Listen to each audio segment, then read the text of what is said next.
There's no feeling more intense than starting over.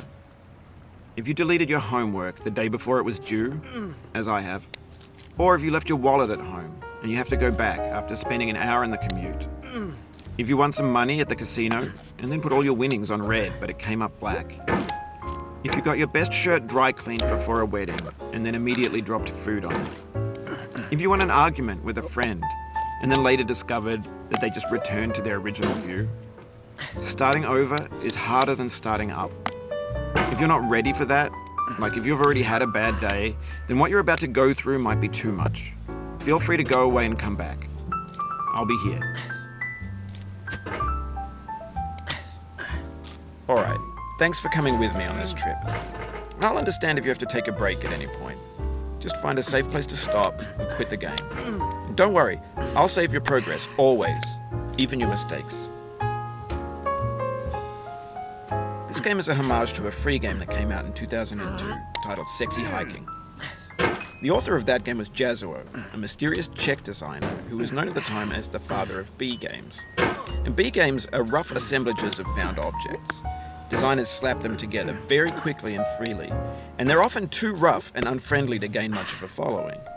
They're built more for the joy of building them than as polished products. In a certain way, Sexy Hiking is the perfect embodiment of a B game.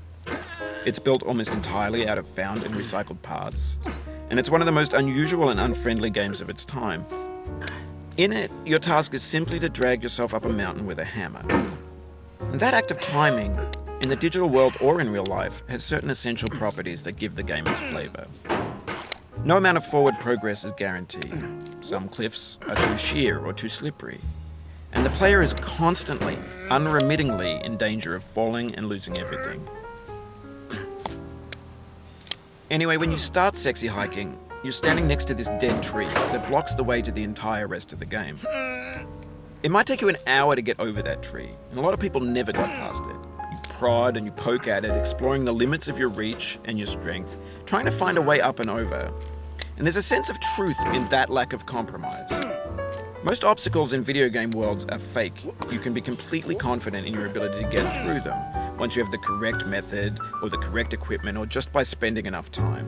In that sense, every pixelated obstacle in Sexy Hiking is real.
The obstacles in Sexy Hiking are unyielding, and that makes the game uniquely frustrating.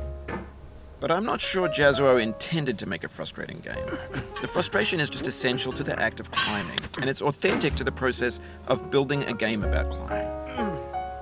A funny thing happened to me as I was building this mountain. I'd have an idea for a new obstacle, and I'd build it, test it, and it would usually turn out to be unreasonably hard.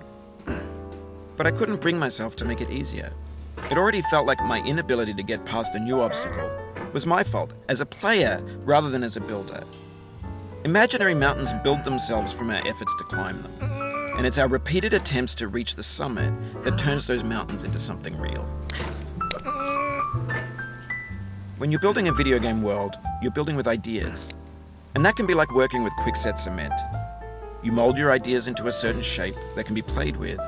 And in the process of playing with them, they begin to harden and set until they're immutable, like rock. And at that point, you can't change the world.